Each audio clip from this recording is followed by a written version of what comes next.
La Iglesia Concilio Evangélico Berea de Colombia te da la bienvenida a nuestra transmisión.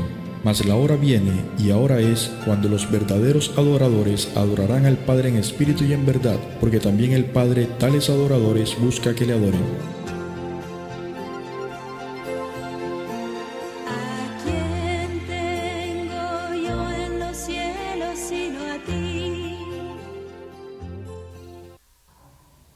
Muy buenos días, hermanos, que el Señor les bendiga. Es un placer estar con ustedes en esta mañana desarrollando el campamento anual que hacemos. Entonces, gracias al Señor por este tiempo especial, por cada uno de ustedes que vino y está con nosotros. Hoy quiero presentarles la clase que me toca, el orden del culto. Entonces, vamos a orar antes de continuar y para leer la palabra. Oremos. Padre, en estos momentos te alabamos y te bendecimos, Señor. Te damos gracias por tu palabra. Gracias, Señor, porque tú nos ayudas en todo.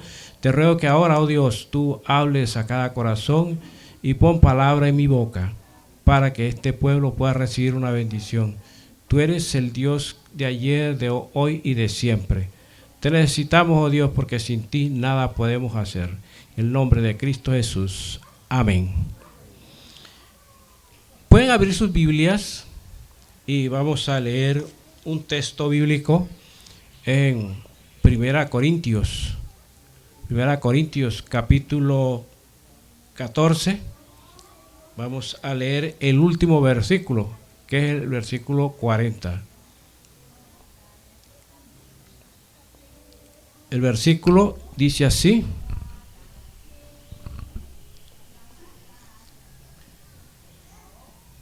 Dice así la palabra de Dios: pero hágase todo decentemente y con orden. Así termina el apóstol Pablo esta serie de los versículos que de los capítulos que vamos a estudiar, que vamos a ver el libro de los Hechos, y vamos a hablar de 1 Corintios capítulo 12, versículo 13, capítulo 13 y capítulo 14, porque son los temas que vamos a tratar en este día, y también en algunos capítulos del libro de los Hechos. Y vemos que el apóstol Pablo cierra el tema hablando acerca del orden al culto. Lo hace pidiendo que se haga todo decentemente y con orden, porque el Dios nuestro es un Dios de orden. Entonces, como el título que tenemos, que el tema es el orden del culto, quiero leerle aquí unas definiciones y quiero que me ayuden a tener unas citas bíblicas. Unos hermanos que quieren ayudar a leer, pero no hay ningún micrófono habilitado, para que los hermanos puedan, porque si no se oye para acá, para la grabación. A ver, ¿quién me ayuda a leer? Levante la mano uno que me quiera ayudar a leer. Bueno, allá está Jonás. Deuteronomio 6:12. Deuteronomio 6:12 al 14. Otro que quiera leer, levante la mano. Ahí está también Marcos. Mateo 4:10. ¿Alguien más? Un tercero, el hermano Oscar. Mateo 22:36 al 37. Entonces, cuando yo les solicite la cita, ustedes me hacen el favor y lo leen, pero se pasan el micrófono para que lo agarre la cámara y lo grabe. Tengo como definición, porque decimos el orden del culto, pero ¿qué es el culto? El culto es el momento espiritual en el que se adora a Dios con toda verdad. O sea, adorar a Dios, culto, es un término sagrado que lo ha utilizado la iglesia para adorar a Dios. Ahora, hay unas sectas religiosas e incluso iglesias que han deformado el culto, lo vamos a ver más adelante, y lo han convertido en cultismo y otras cosas.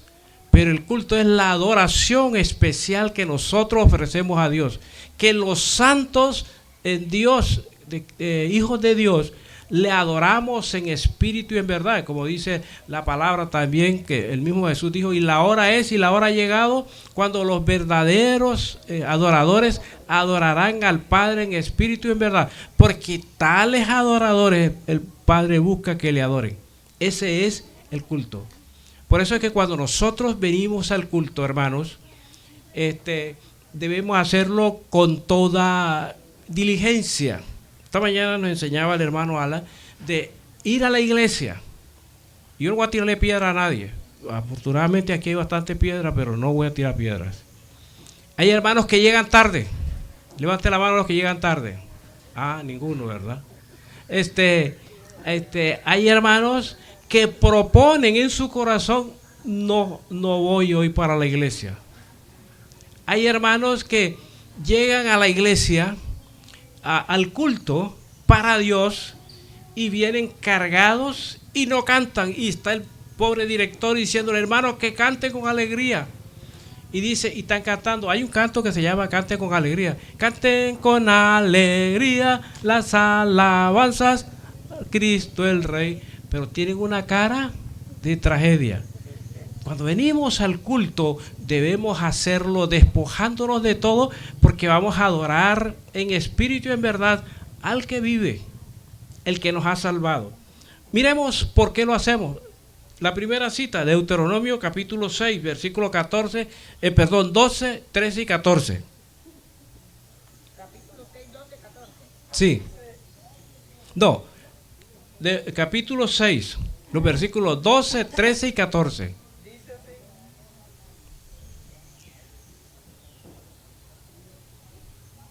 Está apagado.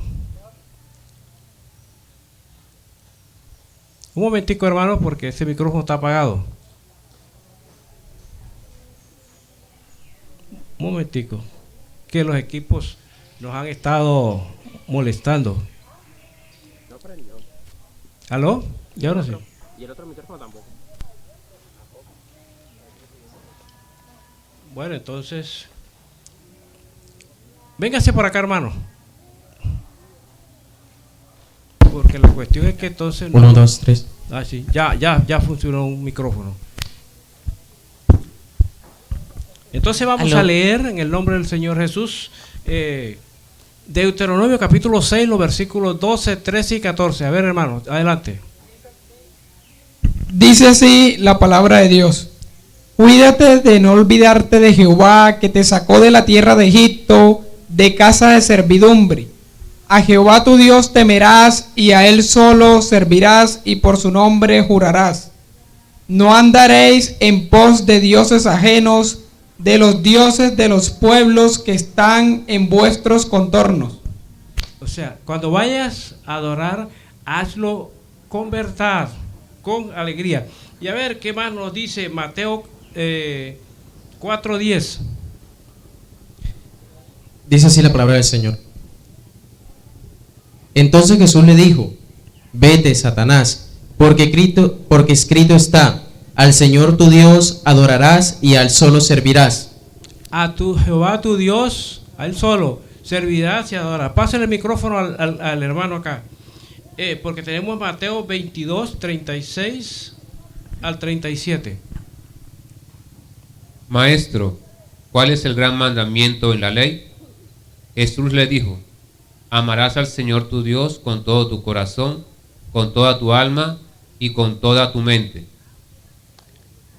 Se le preguntó a Jesús, ¿cuál es el primer mandamiento? Y él le dije, amarás a Jehová tu Dios, ¿con qué? Con todo tu corazón, con toda tu alma, es decir, con todo tu espíritu, o sea, con todo integralmente.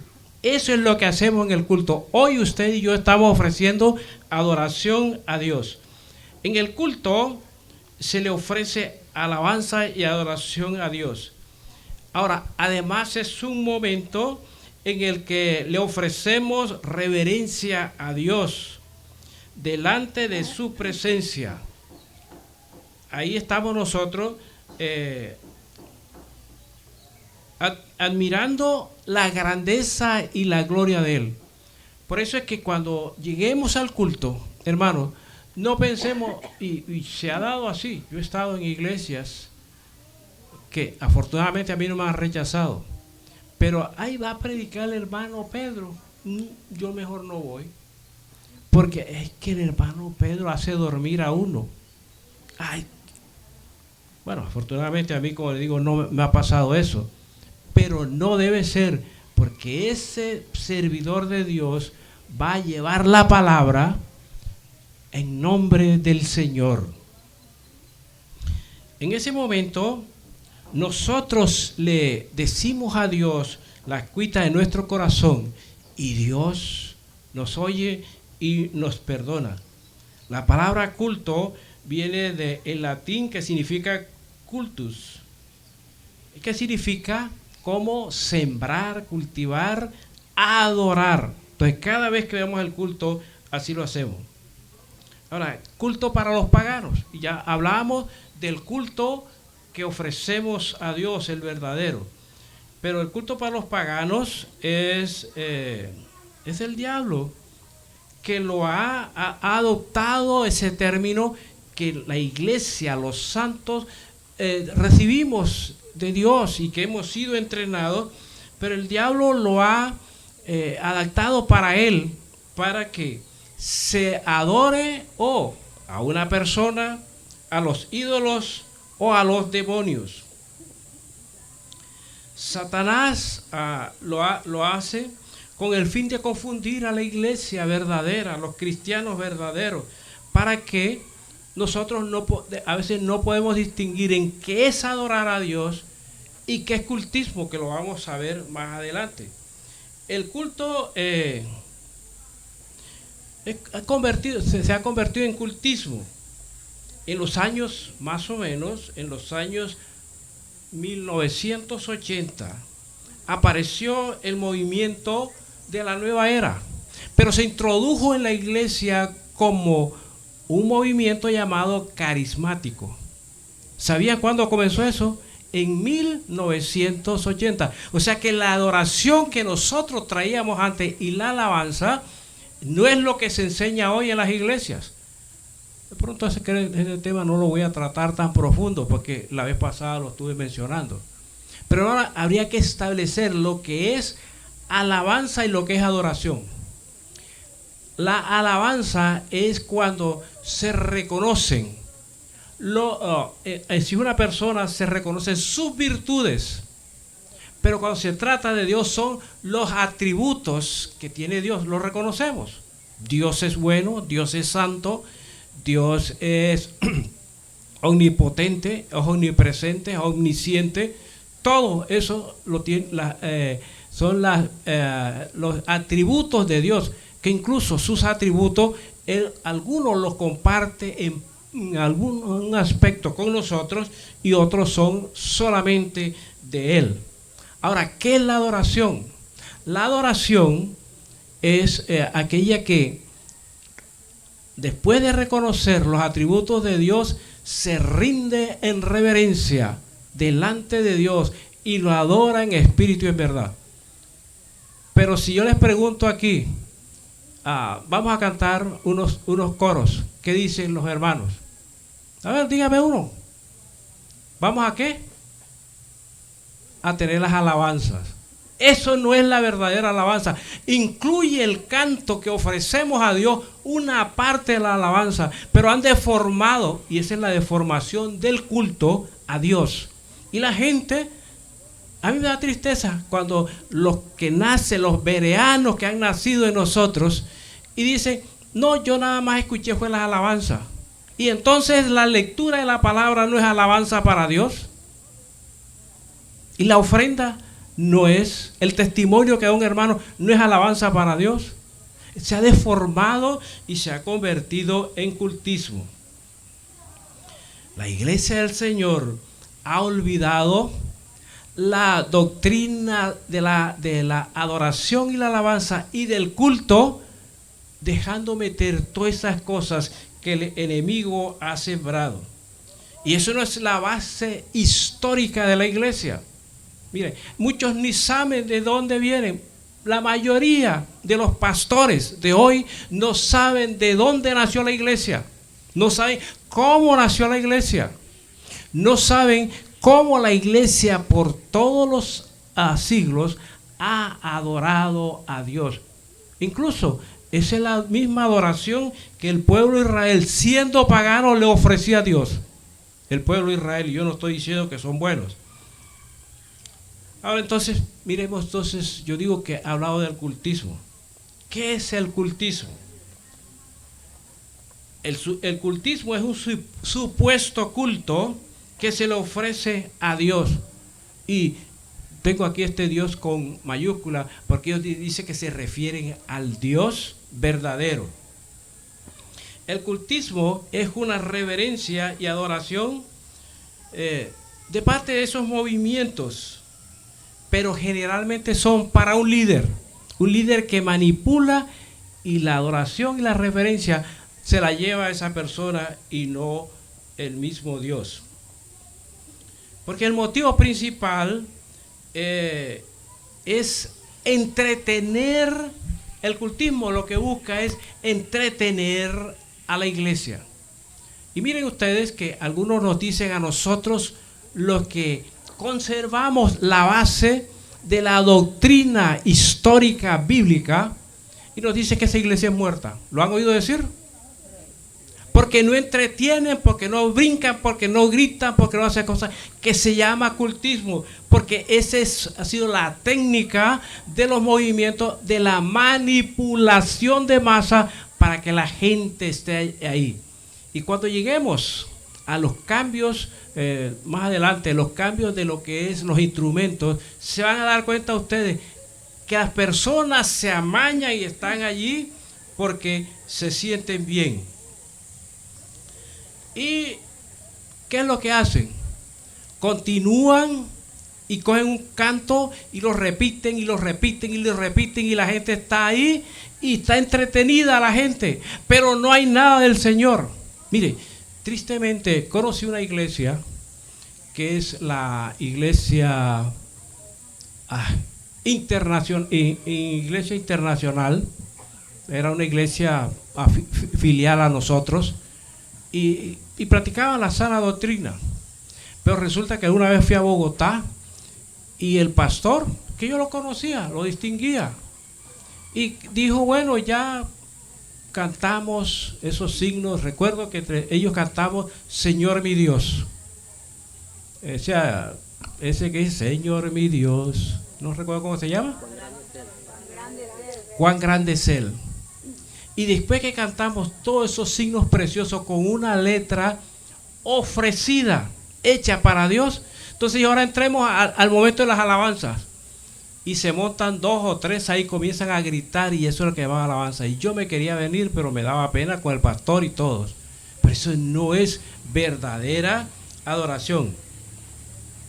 Ahora, como dije antes, ¿cómo aparecieron esos movimientos? Lo repito, en 1980. Y eso es de nuestra era, ya yo estaba nacido, ¿no? Ya era un adulto, cuando aparecen esos movimientos y la iglesia los ha abrazado, olvidándose de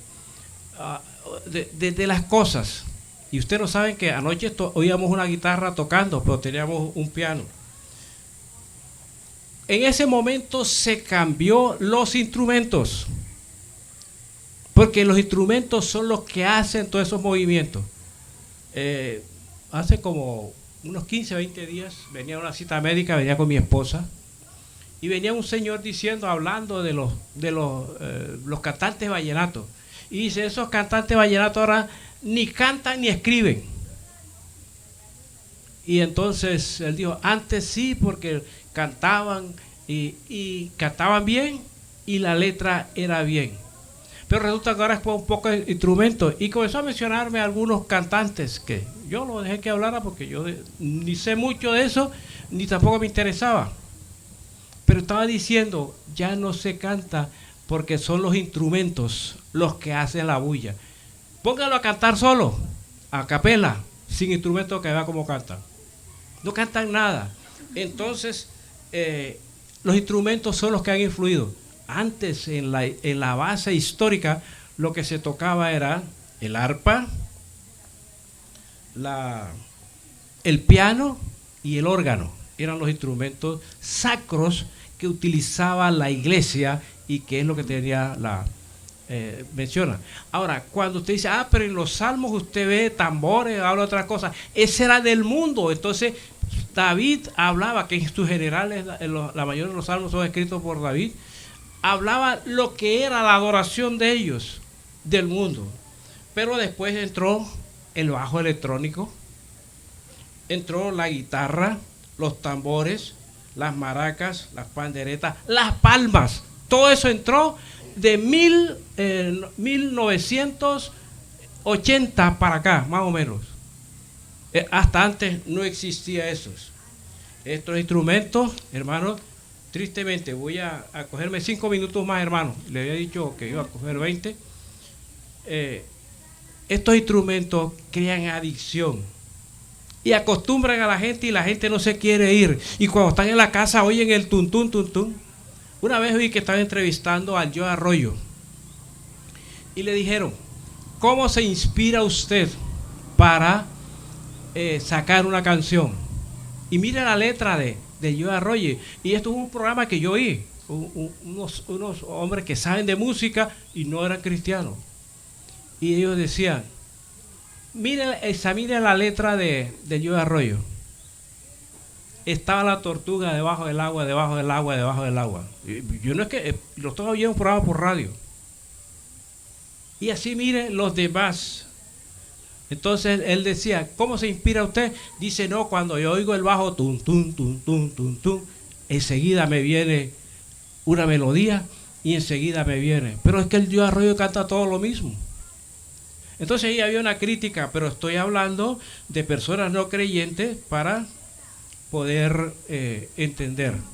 Ahora, el instrumento hace una acción directa en el cerebro y la gente no sabe eso, que crea adicción y la persona entre más oye, más quiere. Estoy tratando de decir algo. Bueno, voy a terminar con esta partecita. Similitud entre las drogas y los instrumentos. ¿Sabía ustedes que las personas se pueden dopar? Escúcheme el término que voy a utilizar.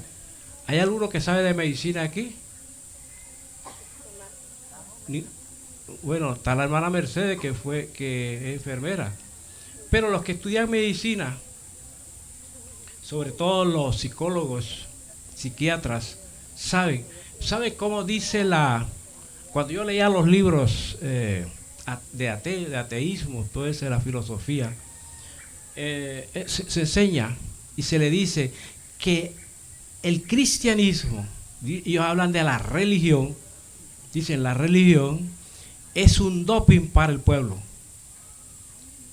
Ustedes no saben que tenemos libertad de culto y ciertas excepciones en impuestos y ciertas cosas en la iglesia, y es aprobado por el Senado y es aprobado por los gobiernos en el mundo, a tal punto que hay algunas iglesias como los mormones que ellos prestan el servicio militar, creo que los testigos de Jehová también, militando, haciendo el evangelismo. ¿Y por qué lo permiten los gobiernos? Porque ellos dicen que es como un doping. Toda aquella persona que entra a una iglesia, cristiana o no cristiana, satánica o no satánica, es un problema que se le acaba al gobierno, porque ya esa persona se ciñe por los reglamentos internos de la iglesia y ya no es un problema. Deja las armas, deja la revolución, porque se mete. Entonces dicen ellos, los querían al Señor. Eso dicen, porque yo lo estudié, que la iglesia, dice, la religión es un doping para la iglesia. Y miremos la relación que hay, cómo se compara lo que es la droga con los instrumentos de percusión. Dice, se ha creído equivocadamente que los instrumentos no producen adicción como las drogas, pero se ha comprobado científicamente, y no estoy hablando bíblicamente, que la música con esta clase de instrumentos producen adicción igual que el alcohol y que cualquiera otra droga. Por eso es que el apóstol Pablo termina en el capítulo 14 de 1 Corintios, versículo 40, que se haga todo decentemente y en orden. Les pedí 15 minutos y los dejo hasta aquí. Los veo quietecitos, como que les está gustando, pero lo dejamos aquí y los espero. Mañana yo no voy a tener clase porque va a estar el hermano Ives, pero igual la palabra de Dios. Y entonces seguiremos. Todos estos días me quedan 2 clases nada más. Y hay bastante aquí que decir, pero vamos a ver hasta dónde nos ayuda el Señor. Creo que el Señor les bendiga y los invitamos para seguir. Igual trae un manjar el hermano Ibe. Cada predicador estudia. Yo estudié para preparar esto más de 40 a 50 horas. Entonces uno hace un esfuerzo. Y gracias al Señor, porque usted los vi que estaban interesados en lo que le estaba diciendo. Y estaba hablando de parte científica, nada más. Yo no estaba hablando de lo que dice la Biblia. Entonces, que Dios le bendiga, hermano Ibe. Usted puede seguir.